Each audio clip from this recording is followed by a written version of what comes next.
I went camping alone deep in the Appalachian mountains because I thought I needed silence. The kind of silence that can't be found in towns or highways. The kind that makes you feel like the world has finally stopped spinning for just a moment. At least that's what I told myself when I packed up and ignored the uneasy looks from the locals. More than one person told me not to camp out there after dark. They said the mountains held things that didn't take kindly to strangers. Creatures, voices, shadows. I laughed it off. Folklore, old campfire stories meant to keep kids from wandering too far. But the second I pitched my tent in a small clearing, something in the air felt wrong. Not dangerous at first, just unsettling. I realized I couldn't hear a single bird. No crickets, no rustling of animals in the brush. The quiet pressed down on me, heavy, almost deliberate, as if the forest itself was holding its breath. I told myself I was imagining it, but the truth lingered in the back of my mind. I came here searching for peace. Instead, I found myself listening to silence that felt alive. Silence waiting. Silence watching. I set up camp in a small clearing I had found off the trail, a pocket of flat ground surrounded by towering pines and ridges that rose like jagged teeth in every direction. The Appalachians are beautiful in their own haunting way. Layers of green rolling into misty blue, shadows stretching for miles, the air thick with the scent of damp earth and pine sap. But as I hammered in the last stake of my tent, I couldn't shake the sense that this beauty was also a kind of warning. Out here, the wilderness didn't care if I was welcome or not. My tent looked pitifully small against the enormity of the forest. A flimsy nylon shell between me and everything I couldn't understand. I tried to laugh it off, telling myself I was being dramatic, but the feeling lingered like a weight pressing on my chest. Then I noticed the tree. At first, I thought the bark was just weathered, but no. It was slashed, clawed into long, unnatural grooves that dug deep, too precise to be storm damage. Nearby, dangling from the branches, were strange woven charms made of twigs and knotted string. Some were hanging low, close enough to brush against my shoulder when I walked past. I stood there for a long moment, staring, trying to make sense of them. Folk art? Kids playing a prank? The silence didn't help. No birds, no insects, not even the faint scamper of a squirrel. Just nothing. I forced a laugh that sounded too loud in the stillness. Guess the forest has a weird sense of decoration, I muttered to myself, trying to brush it off. By the time the sun began to sink, the ridges cast long shadows across the clearing, swallowing what little light I had left. The forest around me seemed to shift with the darkness, the stillness tightening, suffocating. I zipped my tent shut, telling myself I'd be fine. But the woods outside felt like they were waiting for something, and the more I tried to ignore it, the stronger that feeling grew, that my laughter hadn't fooled anything out there. The night thickened around me like a blanket I couldn't shake off. Inside my tent, the silence pressed in from every direction, heavy and unnatural. I tried to distract myself with the glow of my lantern, flipping through a book I'd brought, but every creak of the forest seemed amplified, like the trees were leaning closer, listening. Sometime after midnight I heard it, the faint snap of a branch. Not the kind that breaks under its own weight, but sharp, purposeful, like a footstep. I held my breath, ears straining. Then came another sound, a long, thin whistle that carried through the trees. It wasn't a bird call. It was too measured, too deliberate, the kind of sound meant to be heard. I told myself it was the wind, but the thought didn't sit right. Sleep came in restless fragments until something pulled me from it. A sound so close, so deliberate, it froze me in place. Knock, slow, heavy, against the side of my tent. I felt my blood run cold, every muscle locked. Maybe it was an animal, I thought desperately, a deer brushing against the fabric, but then it came again. Knock, rhythmic this time. Spaced apart, steady, like knuckles on a door. I couldn't move. The nylon wall between me and whatever stood outside felt thinner than paper. And then, my name, whispered, soft, dragging through the syllables like someone savoring them, So close I swore I felt the breath push through the fabric. My lungs burned as I tried not to breathe. My shaking hand hovered near the zipper, but I didn't dare pull it. I didn't want to see what might be waiting. The silence stretched, broken, only by the frantic beat of my heart. I pressed my palms over my ears, but I couldn't shut it out. The whisper of my name again, this time from a different side of the tent. I clenched my eyes shut, praying for dawn. But the knocking. It never stopped. The knocking didn't fade. It grew bolder, circling my tent like something was testing the thin fabric, searching for a way inside. Each thud landed in a new place, behind my head, near my feet, just inches from my shoulder. I sat frozen, clutching the flashlight in my hand, too terrified to switch it on. A beam of light felt like an invitation, like if I acknowledged them, they'd have permission to step closer. The whispers multiplied. At first, they were faint, scattered like voices caught in the wind. But soon they layered over one another, weaving into an eerie chorus. Some sounded high-pitched, childlike, tugging at me with false innocence. Others were deep, distorted, mocking in their tone. And then, worst of all, I heard voices I recognized. My mother's soft concern, my best friend's laugh, echoing from the shadows where no one should be. The nylon walls shivered as if fingers brushed across them. The faint scrape of nails trailed along the seams, circling me in slow, deliberate movements. I wanted to scream, to run, but my body refused. The flashlight trembled in my grip, but I couldn't bring myself to shine it. Some instinct screamed. That light would only reveal something I wasn't ready to see. Outside, shadows shifted. I caught glimpses through the thin fabric, shapes stretched too tall, bodies too thin, standing impossibly still with their heads cocked at unnatural angles. Every second dragged like an eternity. Sleep wasn't even a possibility. Fear rooted me in place, wide-eyed and trembling. I pulled my pack and gear tight around me, building a pathetic barricade inside the tent as if that would keep me safe. That's when the whispers changed. They stopped mimicking, stopped pretending. Their tones blended into something rhythmic, deliberate, a chant that pulsed through the forest. The words were twisted, ancient, but every repetition ended the same way. My name, drawn out until it no longer sounded human. The air inside the tent grew colder, pressing against me like a weight. My name carried through the chanting again and again, each syllable sharper, more insistent until I felt it vibrating in my bones. It wasn't just sound anymore. It was something calling me. At some point, panic overpowered paralysis. My hand shot forward and clicked the flashlight on, the weak beam slicing through the thin fabric of the tent. For the briefest instant I saw it, the silhouette of something crouched low against the wall. Too tall, limbs folded awkwardly, its head hanging at an impossible angle as though it were studying me. Before I could process it, the light sputtered. The batteries were dying, the beam fading in and out, each flicker threatening to leave me in total darkness. I shook the flashlight desperately, but it only pulsed weakly, throwing fragments of shadows across the tent. That's when the whispers changed. They weren't outside anymore, they were inside. They came from every corner of the small tent, brushing against my ears, though there was no one there. Some sounded like breath on the back of my neck. Others like murmurs pressed directly against my skull.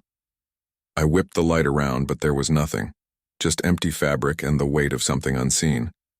Time stopped working the way it should. Minutes dragged into what felt like hours. I couldn't tell if it was still night or if dawn had already come and been swallowed whole by the mountain. The air inside grew thick, pressing against my chest, making every breath sharp and shallow, and then suddenly, silence. The whispers cut off mid-syllable, leaving a vacuum so deep it roared in my ears. My heart pounded loud enough that I was certain something out there could hear it. I strained to listen, every nerve pulled tight, waiting for the next sound. But the stillness only deepened, stretching longer and longer, until it felt more threatening than the voices ever had. I huddled in the center of the tent, flashlight dimming to a dull glow, clutching it like a lifeline. My mind clawed at one thought, one desperate hope. Dawn. If I could just make it to sunrise, the world would feel normal again.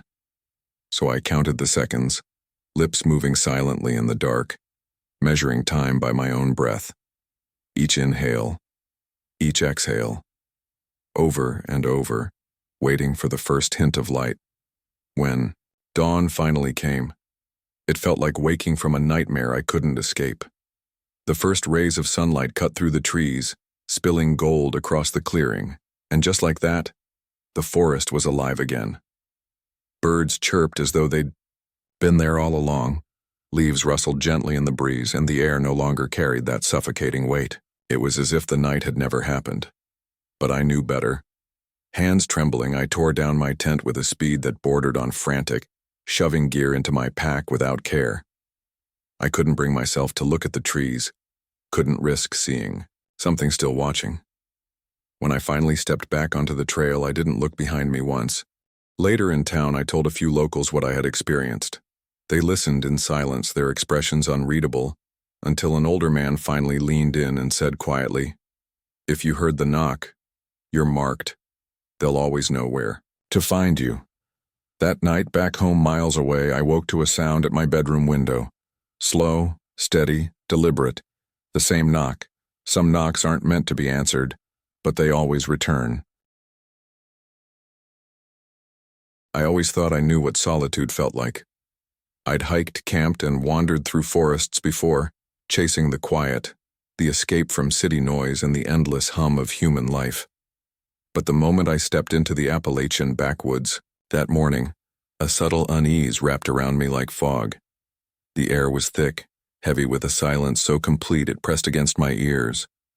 No birds sang, no leaves rustled beyond the occasional sigh of wind through the ridges. It wasn't just quiet. It felt deliberate, as if the forest itself were holding its breath, watching me take each cautious step. Locals had warned me in hushed tones about this part of the mountains. They spoke of old churches hidden deep in the trees, structures abandoned decades ago, sometimes longer, places where shadows seemed to linger unnaturally. "Some doors," they said, leaning close with their weathered faces, "ain't meant to be opened." I laughed it off then. A rational explanation waiting just behind my skepticism. I told myself these were just stories, folklore meant to scare tourists and curious hikers. Even as I set out, my eyes caught glimpses of shapes that shouldn't be there, hints of stone and timber in the green that didn't belong, almost like the forest had secrets folded into its layers. I thought I was exploring history, discovering forgotten places and relishing the quiet. But the further I walked, the more I sensed that some parts of these mountains didn't forgive curiosity. The air thickened. Shadows seemed to stretch toward me with subtle intention. I had stepped beyond ordinary trails, and I realized, perhaps too late, that some doors in these woods were never meant to be opened. I thought I was seeking adventure, but the forest had been waiting for me long before I arrived. The hike through the Appalachian wilderness began innocuously enough, the kind of trek I thought I could handle with ease. Towering ridges stretched on either side, cloaked in dense evergreens that swallowed the sunlight, leaving the forest floor in perpetual shadow. The air was thick and damp, scented with pine, earth, and something older I couldn't name, a scent that seemed to belong to the bones of the mountains themselves. Every step felt heavy, the trails winding unpredictably, as if the forest itself was deliberately confusing my sense of direction. I kept glancing at my map, but landmarks seemed to shift, moss-covered rocks appearing where they shouldn't, and familiar clearings vanishing like illusions. As I moved deeper, subtle oddities began to assert themselves. Trees bore strange carvings, symbols I didn't recognize, gouged deep as if by hands or claws that weren't human. Occasionally I stumbled across faint stone paths, half swallowed by moss and leaf litter, hinting that someone had walked here long ago, though now the forest seemed to have reclaimed every trace. Birds, squirrels, even the faint rustle of deer, were absent. The woods felt empty in a way that unsettled me. It wasn't just silence. It was a deliberate, suffocating stillness, the kind that makes you imagine eyes watching from every shadowed nook. Then, as the day waned and a muted glow filtered through the treetops, I saw it. a church steeple jutting through the canopy like a spine of stone. It was impossible, a relic where no settlement should exist. Drawn by a mix of curiosity and unease, I approached cautiously. The exterior was weathered beyond recognition, the wood cracked, paint flaking, windows shattered or boarded, yet it exuded a strange authority, an oppressive presence that seemed to guard it. Each step closer made the surrounding woods feel heavier, as though the trees themselves had paused, holding their breath. I felt that the forest wasn't just observing, it was waiting, and I wasn't sure whether I was being led, tested, or warned. The closer I came, the more the air thickened, each branch and stone heavy with the weight of secrets too old to name, as though the church had been waiting for someone like me to arrive. The perimeter of the church offered an unnerving first impression. Its walls stood stubbornly against the ravages of time, yet there was something wrong about it. The moss and vines clinging to its sides seemed almost deliberate, as if the forest itself were concealing it, shielding it from casual eyes. I circled slowly, every crunch of my boot against fallen leaves, echoing unnaturally in the heavy silence. At the back door I paused. Though dust coated the threshold, faint footprints marred the dirt, shallow depressions that weren't mine. Someone or something had been here recently. Stepping inside, I was struck by the air, thick with dust, yet weighted with the residue of life that shouldn't exist in an abandoned building. The stained glass windows threw fractured light across the floor, but the figures within were grotesque, faces twisted in anguish, bodies elongated, impossible proportions that made my stomach tighten. Pews, warped with age, bore symbols carefully carved into their surfaces. The walls themselves were etched with spirals, triangles, and patterns I recognized from Appalachian folklore, protective charms, warnings, and marks meant to bind or repel something dark. A faint whisper brushed against my ear. I spun, heart hammering, but the room was empty. The sound could have been the wind, but the way it echoed, shifting from one corner to another, felt deliberate, like a conversation I couldn't yet comprehend. I forced myself to continue, moving toward the altar. There, a cracked Bible lay, open on a splintered stand. Its pages were yellowed, brittle, and smeared with unidentifiable stains.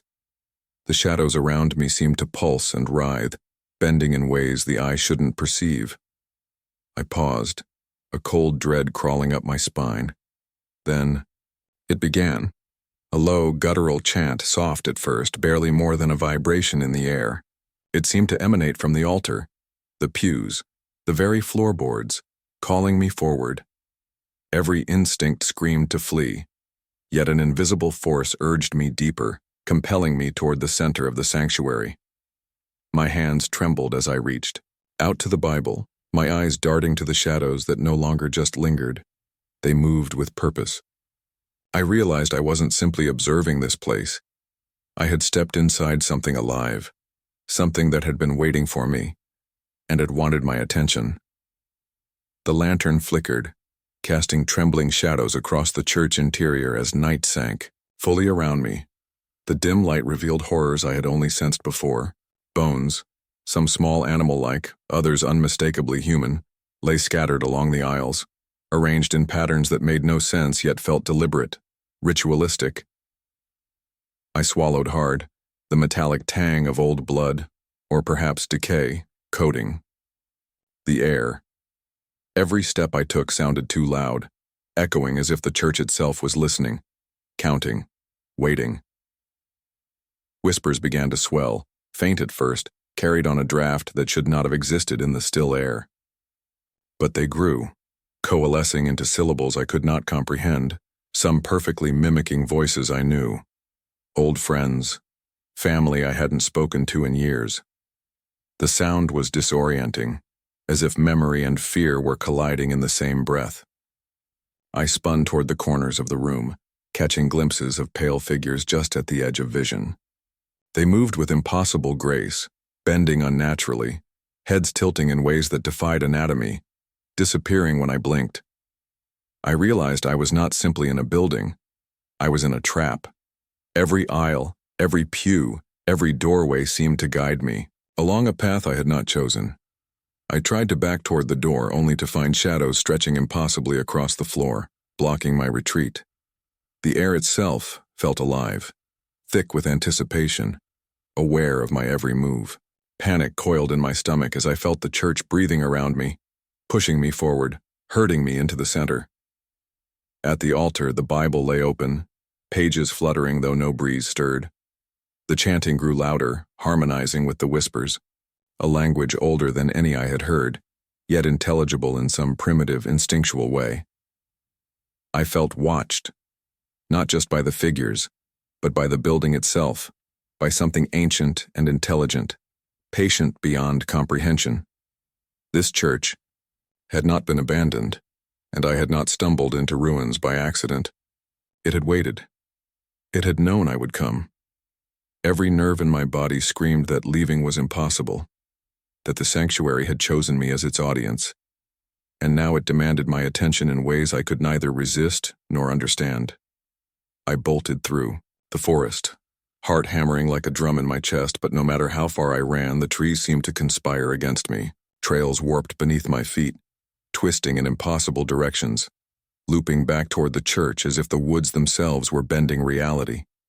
Shadows moved ahead of me, stretching and contracting unnaturally, flickering just beyond my vision, always faster than I could follow. The whispers followed too, now a chorus overlapping from all directions, taunting me, some soft and pleading, others sharp and mocking.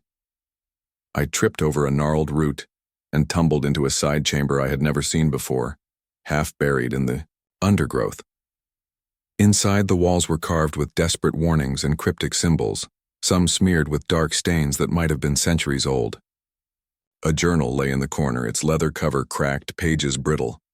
I flipped it open to find frantic scrawls. They watch, they wait, do not call their name, do not look directly at them. My breath came in ragged gasps as I read, every word echoing in the oppressive silence that followed. Then I heard it, my own name whispered softly, then urgently, from multiple directions. I froze, every muscle rigid, realizing I could not tell if the sound was real or conjured by fear itself. The walls of the chamber seemed to pulse, closing in imperceptibly, the air thick and suffocating. The church, the forest, the shadows, it was all one living, breathing entity, ancient and aware. I scrambled to my feet, trying to put distance between myself and the chamber, but every exit led me back to the altar, back to the center of its attention. I was not fleeing mere timber and stone. I was fleeing a consciousness older than any human memory, patient and intelligent, guiding me, testing me, ensuring I understood my place within its dominion. Panic consumed every rational thought. Every instinct screamed to run, yet running seemed meaningless. The building, the forest, the voices, they were alive in ways I could never fully grasp, and I had become just another element in their endless, watching, waiting presence. The first rays of sunlight cut through the mist as I stumbled onto a ridge overlooking the forest, chest heaving, legs trembling. The church, the one I had spent hours trapped inside, hunted by shadows and whispers, is gone. There is nothing but the trees, stretching endlessly, indifferent and quiet. Sunlight warms my skin, and for the first time in what feels like an eternity, I hear birdsong. The normal sounds of the Appalachians return, almost mocking in their serenity, as if the horrors of the night had been nothing but a fevered hallucination. I collapsed to the ground, numb, shaking, unable to reconcile what I saw or what I felt. Later, when I recount the experience to locals, they exchange uneasy glances, their eyes clouded with memory and warning. An elderly man finally mutters, voice low and gravelly, "Some churches were built to contain them, and some to lure you in." His words send another chill through me, a reminder that the forest holds secrets older than any living soul. That night, safe in my own home miles away, I drift into uneasy sleep.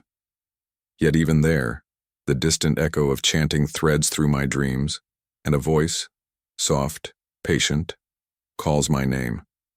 Some places in the Appalachians are not forgotten. They remember and they wait.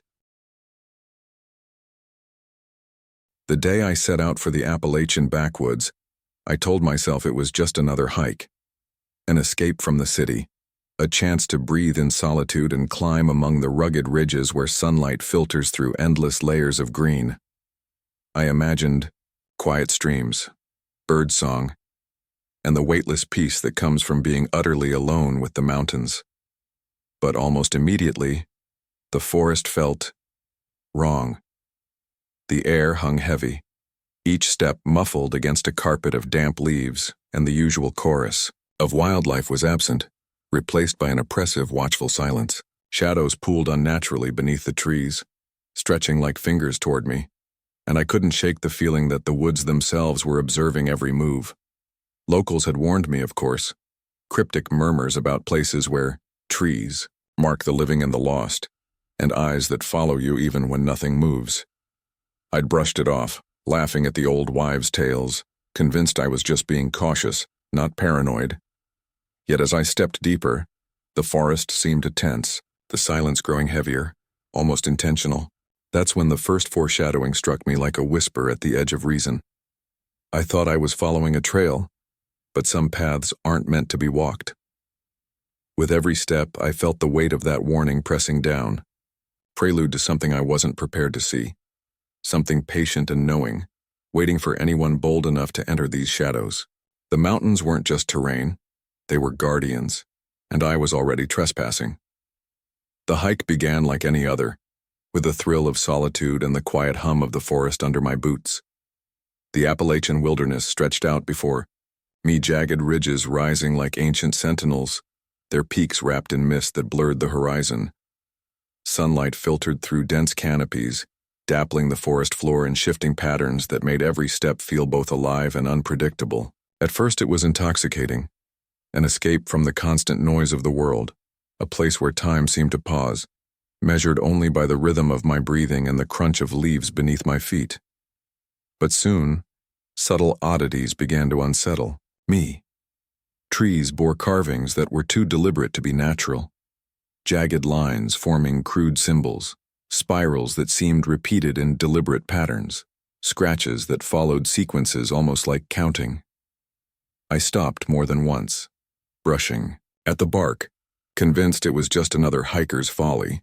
Yet no other footprints marred the trails, no animal tracks appeared, and the forest remained unnervingly silent. Birdsong, squirrels, even the occasional rustle of leaves from small mammals, all absent. I laughed at myself, muttering that the forest had simply swallowed life for the day, or that I was letting old stories twist my perception. But as dusk began to drape its gray veil across the treetops, something shifted.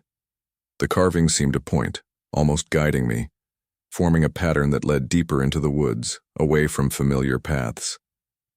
Shadows grew longer, and the air thickened, with the smell of damp earth and decaying leaves, carrying an almost imperceptible tension that crawled under my skin. Curiosity battled unease, each step pulling me forward even as the hairs on the back of my neck prickled. The forest was no longer just a backdrop for a hike. It was alive in a way that felt deliberate, and I had stumbled into a trail marked not by nature, but by something else, something waiting for those who dared to follow it further into the Appalachians' hidden depths. The trail led me deeper, twisting and narrowing until I stumbled into a small clearing I hadn't expected. The first thing I noticed was the stone circle at its center, rough-hewn rocks arranged with care, some cracked with age, others looking freshly moved. Around the perimeter, trees bore the same carvings I'd been following, only now they were more elaborate. Spirals intertwined with angular symbols, deep scratches that suggested a deliberate hand. Some marks were almost eroded by time, moss creeping into the grooves, while others were sharp and raw, the bark still tender from the cut. The contrast made it feel as if the place existed both in the past and the present, a threshold frozen between eras. The air was heavier here, each breath tasting of damp earth and something else, something faintly metallic, unsettling. I thought I heard whispers, soft and indistinct, coming from just beyond the circle, carried by the wind, or perhaps emitted by the shadows themselves. The trees seemed to lean closer, and movement flickered at the edge of my vision. Not the Casual darting of animals, but deliberate, purposeful shapes shifting between the trunks, vanishing whenever I blinked or turned my head fully. My chest tightened, and a gnawing sense of being watched wrapped around me as if every symbol, every stone, every shadow had awareness, tracking my presence. I remembered the old Appalachian warnings murmured by locals. Some paths don't just lead you, they watch you. You are not the observer here. Panic rose with that thought, a cold dread creeping from my toes upward, yet something stubborn inside me urged me forward. Each step into the circle, each glance at the twisted markings, pulled me deeper into a secret the forest had kept for generations. Fear and curiosity warred inside me, but the symbols seemed to promise revelation if I dared approach the heart of this strange clearing. I pressed on, feeling the forest's gaze tighten around me, knowing I was being led but not sure by what or who. As darkness settled over the forest, the world around me seemed to shift. The trees, once stately and protective, now loomed like sentinels, their gnarled branches reaching toward me with intent. The carvings I had been following multiplied, spreading across trunks that I swore weren't marked earlier, their lines sharper, more elaborate, forming patterns that made my skin crawl. Shadows began to take form, humanoid in outline, yet impossibly distorted, their movements too quick and fluid for any human or animal. Every time I tried to focus, they blurred, vanishing into the dense undergrowth as if aware of my gaze. The whispers I had barely noticed earlier swelled into voices. Some taunted me with familiar tones, mimicking friends I hadn't spoken to in years. Others chanted in guttural alien dialects that made my teeth ache and my chest tighten. I stumbled, over roots and rocks, my flashlight beam slicing through the darkness, only to reveal fleeting figures slipping between trees. Then I found it. An abandoned campsite. The remains of a small fire long dead. A half-collapsed tent. A few scattered belongings covered in moss.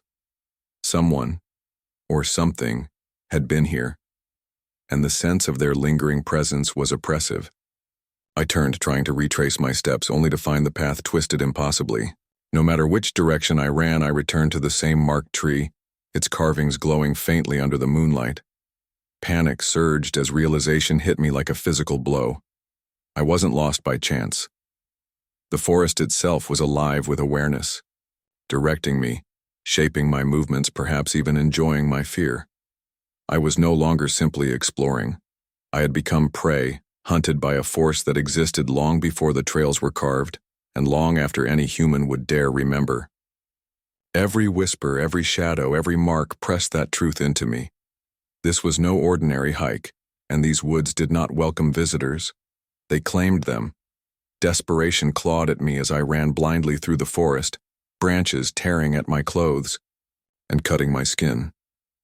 Every time I thought I'd found a path leading out, the woods twisted impossibly, returning me to the same clearing where the markings radiated from trees like silent beacons. The carvings glowed faintly under the moonlight, pulsing as if alive, guiding something, some presence, closer with every step I took.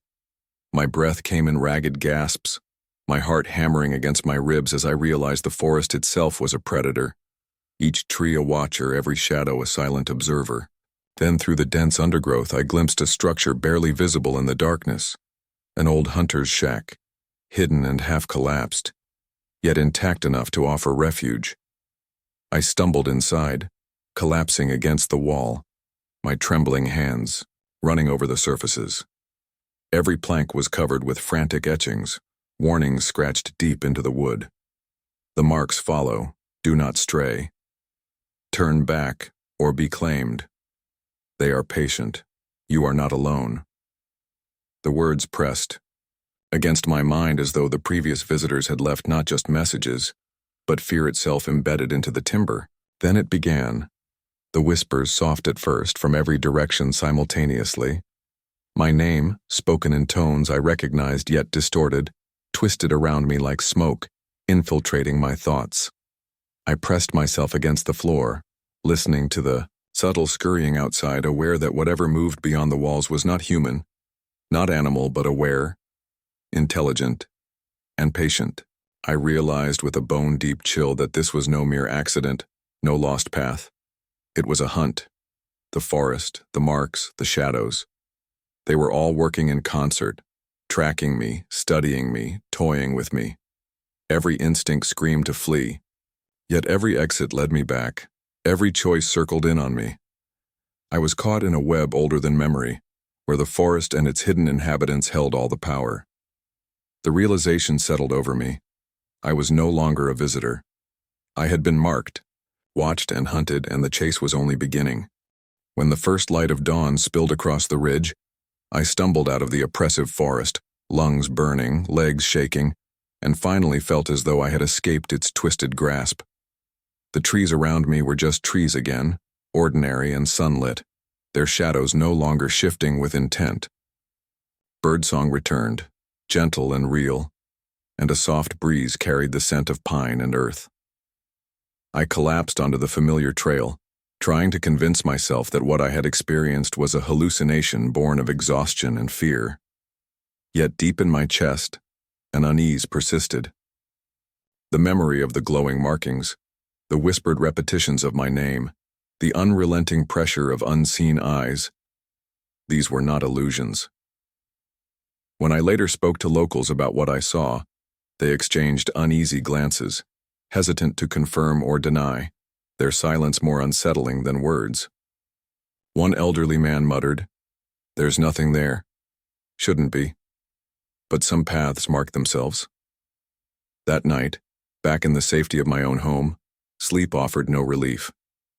At the edges of consciousness, I heard faint scratches against the window and whispers curling around my thoughts. The forest had not let me go. Some symbols in the Appalachians are never truly abandoned. They follow, patient and watchful. And I knew, with a chill that sank to my bones, that the trees remember who walks beneath them, and they never forget. I never expected a simple hike to turn into something I'd never forget.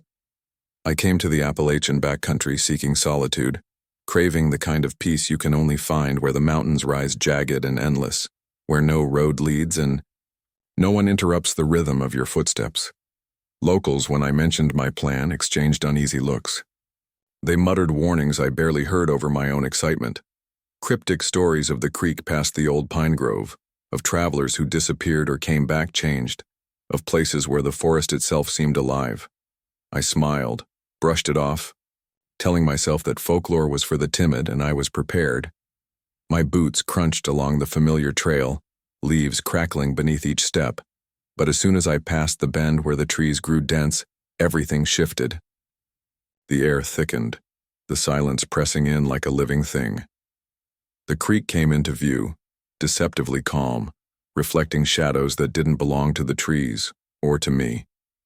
Its surface seemed to ripple with intent, subtle but menacing, as though it knew I had crossed some invisible threshold. I paused, a chill crawling up my spine, realizing the locals' warnings were more than old tales.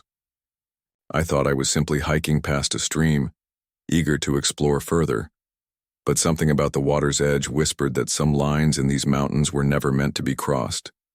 The forest watched, patient and silent, and for the first time, I understood that the wilderness I loved so much could also be something darker, waiting. The hike toward the creek started like any other Appalachian trail I'd explored, but something about the forest immediately felt different. The trees rose like silent sentinels, their trunks thick and twisted, branches intertwining overhead to form a canopy that swallowed the late morning light. Jagged ridges framed the distance, their shadows stretching long across the valleys, giving the wilderness a sense of depth and ancient patience. At first, the walk was invigorating, the crisp air filling my lungs, the smell of damp earth and pine grounding me. Birds should have been calling overhead, squirrels rustling through the underbrush, but the forest was unnervingly quiet. Too quiet. I noticed twisted branches that seemed to bend in unnatural angles, moss clinging to bark in strange, almost geometric patterns, and an occasional fallen tree that looked less like an accident and more like a deliberate obstruction. When I reached the creek, the water seemed impossibly still, as though it had forgotten how to flow. Shadows lingered just at the edges of my vision, dancing with the breeze but vanishing whenever I turned my head. Along the banks, crude symbols were carved into the bark of trees, simple lines, circles, strange shapes that looked deliberate, like warnings. I paused, examined them, and laughed at my own imagination, telling myself they were just the work of hikers with too much time or the idiosyncrasies of an old forest. But as I pressed further, the well-worn trail disappeared, swallowed by thick undergrowth. Narrow paths emerged, overgrown and twisting, designed, or so it felt, to disorient and slow me. Every step heightened my awareness. Every rustle of leaves or snap of a twig made my heart jump. I could almost feel the forest observing, waiting, shaping itself around my movement. Curiosity pushed me forward, even as unease settled into my chest, a steady, insistent pressure warning me that I was no longer just walking. I was being watched, herded perhaps, by forces I couldn't see, by a wilderness older and smarter than I had ever imagined. Crossing the creek felt like stepping into another world. The water was colder than expected, slick with dark algae, and it seemed to swallow the sound of my boots as I scrambled across uneven stones. On the far side, the air thickened immediately, heavy with dampness and an almost tangible pressure that pressed against my chest. Each footfall on the forest floor rang unnaturally loud, the usual rustle of leaves amplified, as if the woods themselves were listening, noting my presence. The quiet wasn't comforting. It was oppressive, a blanket of silence that made every creak of a branch, every snap of a twig, feel like a shout in the darkness. Then came the whispers. At first I thought it was the wind, teasing leaves against one another, but the tones were wrong. Half human, half animal, rising and falling in rhythm that mimicked speech, yet made no sense. Shadows flitted just beyond, my line of sight darting between trees always gone when I tried to focus. Moving forward, I stumbled upon remnants of old campsites, charred ground where fires had burned long ago, frayed pieces of canvas, rusted cooking pots. Someone else had ignored the warnings of the locals, left traces of their presence in a place that felt alive with memory. The sensation of being watched grew stronger, a prickling at the back of my neck, an instinctual warning that I wasn't alone. I remembered the repeated advice. Past the creek. Don't go there. My chest tightened as unease deepened into panic, yet my legs moved forward almost mechanically, drawn by curiosity and fear combined. Every shadow seemed deliberate, every rustle calculated, as though the forest itself was not passive but aware, waiting patiently, anticipating my next step. I realized with a chill that I wasn't exploring, I was intruding. The creek had been the boundary, a line I was never meant to cross, and now, with each careful, hesitant step, I was deeper in its gaze. Night fell like a shroud, and the forest, transformed into something oppressive, almost sentient. Shadows stretched unnaturally under the pale moonlight, and the creek's surface reflected shapes that didn't belong to me. Elongated, distorted figures that seemed to pulse and twist, just at the edge of perception. The earlier whispers escalated into voices, some eerily calling my name, others muttering in dialects I couldn't place, syllables sharp and alien, crawling along the air like tendrils. I froze more than once, heart hammering, as tall, thin figures emerged between the trees, moving with impossible grace and angles, bending as though the forest itself had warped their forms. Every time I tried to retrace my steps, the trail betrayed me, twisting back on itself, guiding me deeper into the dense underbrush, as if the woods were a living maze designed to trap me. My fear was no longer abstract. It became physical, seizing my limbs with trembling, forcing stumbles and trips over unseen roots and rocks. Each misstep echoed sharply, yet behind me came the unmistakable snap of branches breaking, too deliberate, too heavy to be a deer or wind. But whenever I spun around, the forest appeared empty, silent, except for the rustle of leaves. I realized that I was not simply lost. I was being herded, tested by something that observed, calculated, and played with my mind. The air grew colder, heavier, pressing against my chest, while the shadows seemed to close in, leaning closer to the path. as if daring me to flee or falter. Panic clawed at the edges of my consciousness, but a morbid curiosity kept me moving, step by hesitant step, through the twisting labyrinth of trees and darkness. Every instinct screamed to turn back, yet I sensed that the forest was far older and more intelligent than I could comprehend. Aware of my presence and deliberate in its actions, my heartbeat pounded like a drum, counting down the moments in a forest that refused to release me, a place that was alive with unseen purpose and unrelenting patience.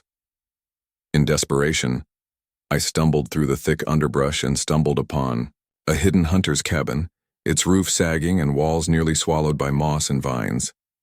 The moment I stepped inside, the air felt heavier, as if the building itself exhaled a warning. Every surface was covered in markings, scratches, and crude etchings, messages left by those who had dared to ignore the locals' counsel before me. Some were frantic pleas carved into the wood. They follow, don't call your name.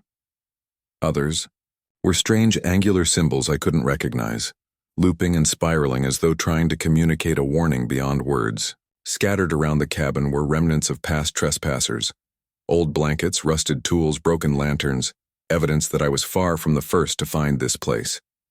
Outside, the forest pressed closer, the shadows moving with deliberate stealth, whispers crawling through the air and pressing against every surface of the cabin as though the trees themselves were leaning in. I pressed my back against the wall, heart hammering, and realized with a chilling clarity that this wasn't just a dangerous patch of woods. It was intelligent, patient, and aware of me specifically.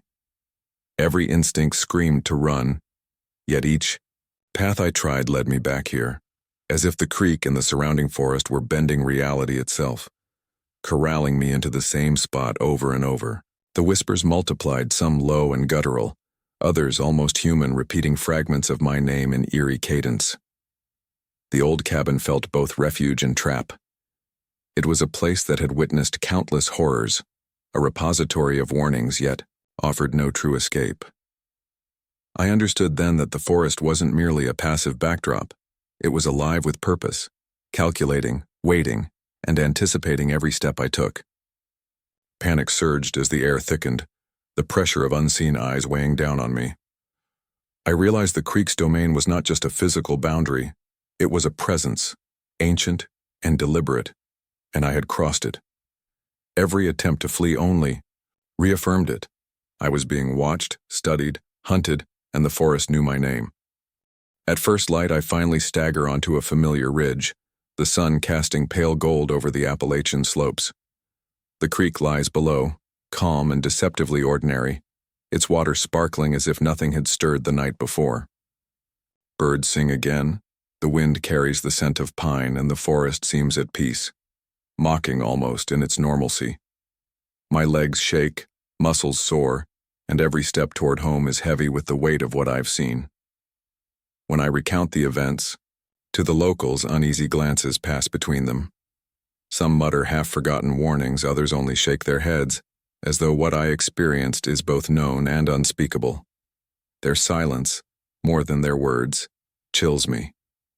That night, back in the safety of my own room miles from the creek, a subtle sensation creeps over me, the same pressure of unseen eyes, the faintest whispers curling at the edges of my consciousness.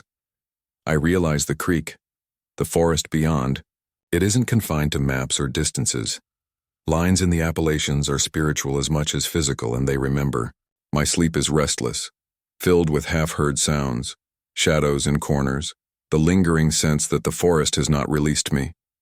Some boundaries aren't crossed once. They mark you forever. I close my eyes and hear it clearly, patient and inevitable. I cross the creek, and it's already waiting for the next footsteps. I had been chasing this hike for months, drawn by the promise of untouched trails and the isolation of the Appalachian backcountry. I wanted to be alone, to breathe in the crisp air of high ridges and watch the sunlight spill through endless, green canopies. From the moment my boots crunched against the first fallen leaves, something felt off. The forest was too quiet, the usual symphony of birds and insects strangely absent, as if the woods themselves were holding their breath. Shadows clung to the edges of my vision, lingering longer than they should, stretching and twitching in ways that made my skin crawl. Locals had warned me, in hushed tones over beers and at roadside diners, about certain parts of these mountains. They spoke of creatures that walked like men but weren't human, of travelers who vanished after wandering too far. I laughed it off, confident in my preparation and experience, telling myself that old folklore was nothing more than cautionary tales. Yet, as I followed a narrow, twisting trail deeper into the forest, the trees seemed to lean toward me, their branches curling in subtle, unnatural ways. Occasionally, I thought I glimpsed something standing just beyond the trunks, slender, human-shaped figures that vanished when I blinked.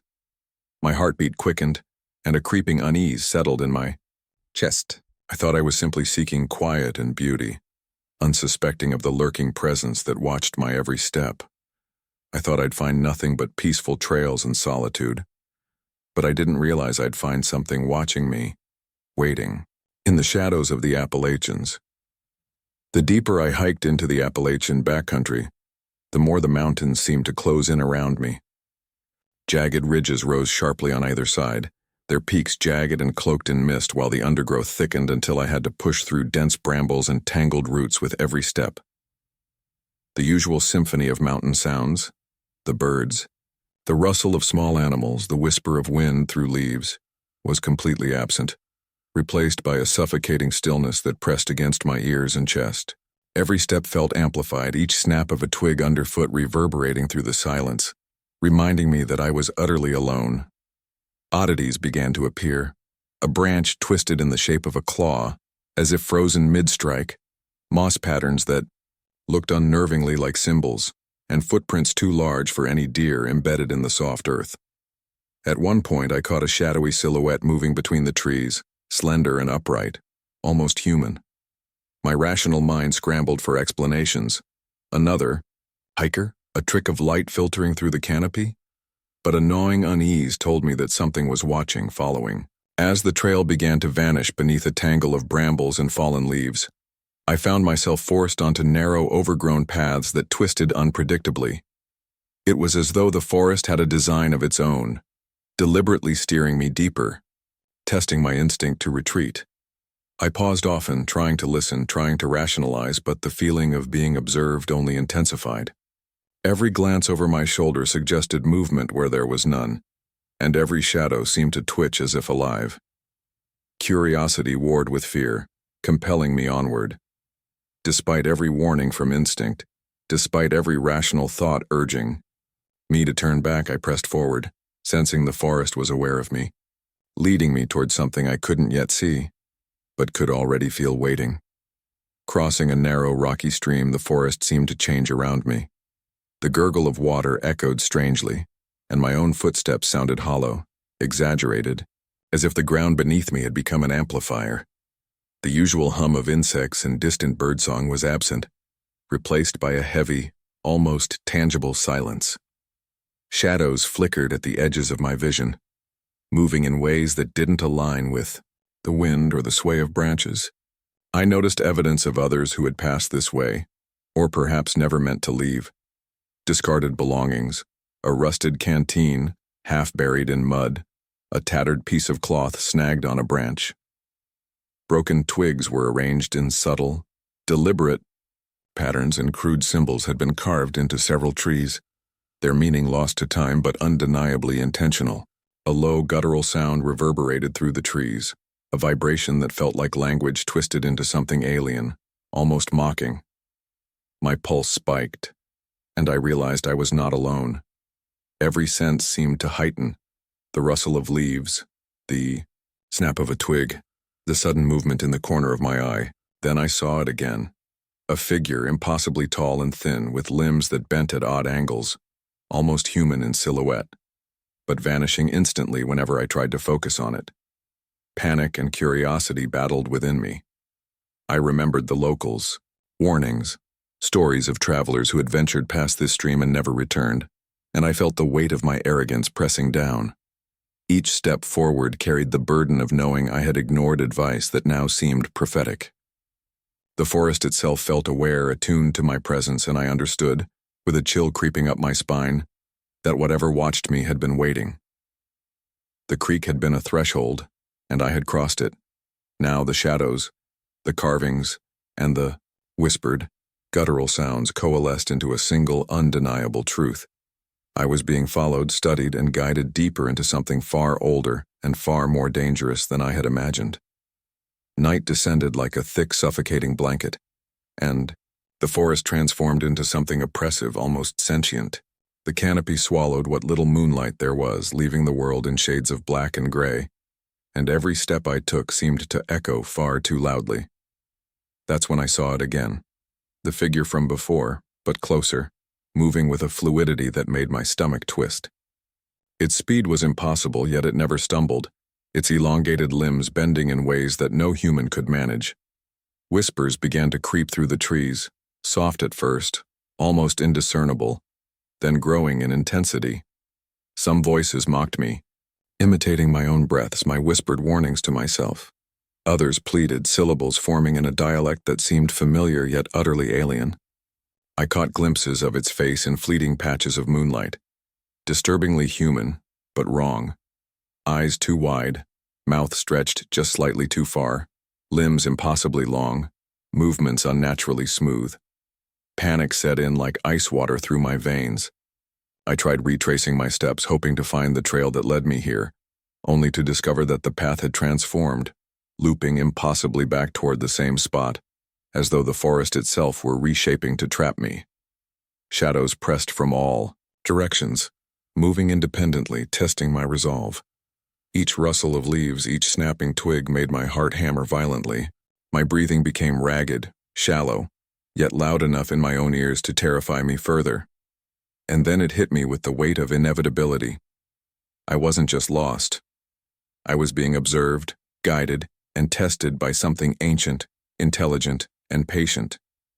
Something that had been waiting for a trespasser, studying me, calculating my fear. Every instinct screamed to run, but the forest had already claimed the rules of engagement, and I was bound to them whether I wanted to be or not. I stumbled blindly, through the undergrowth, branches clawing at my jacket, heart hammering like a drum in my chest, until I discovered a small, weathered hunter's shelter tucked into a hollowed section of the ridge. Its wood was gray with age, splintered in places, but it offered a fleeting sense of refuge. Inside, the walls were carved with frantic warnings and symbols that made my stomach knot. Some read plainly, "It watches, do not answer." Others were crude, almost human-like markings, etched in shapes that seemed both primitive and intentional, as though the previous trespassers had tried to communicate a caution beyond language. The air was thick with dust and an acrid scent that made my throat burn. Outside, the whispers persisted, pressing against the thin walls like invisible hands. Footsteps circled, barely audible but undeniable, never ceasing, always nearby. I gripped the doorway, considering escape, yet every path I chose seemed to betray me, looping back to the same clearing, the same oppressive presence that had followed me from the creek to the heart of these mountains. My panic shifted into something deeper, an acute, visceral awareness. The entity was not a mindless beast, it was deliberate, intelligent, and patient. It studied me, gauging every heartbeat, every movement, every misstep. Even the forest felt complicit, rearranging itself subtly to contain me within its boundaries. Trees leaned at odd angles, shadows deepened unnaturally, and the air itself seemed to thicken around me, an unseen barrier ensuring I remained inside this trap. Every instinct screamed to run, yet I understood with bone-deep clarity that running alone would not save me. I was ensnared in a game far older and more cunning than I could comprehend, where fear was a tool and my own curiosity the chain that bound me. There was no simple escape. The forest and the creature within had already written the rules, and I was caught at their mercy. At first light, I stumbled onto a familiar ridge, my legs trembling, lungs burning from the night's frantic flight. The forest had returned to its ordinary self. Birds chirped in the morning sun, leaves rustled gently in the breeze, and the oppressive weight that had pressed down on me all night seemed lifted. Yet deep inside, I knew that what I had seen was no hallucination. It had been real, deliberate, and terrifying. When I later recounted the events to locals, uneasy glances met my words.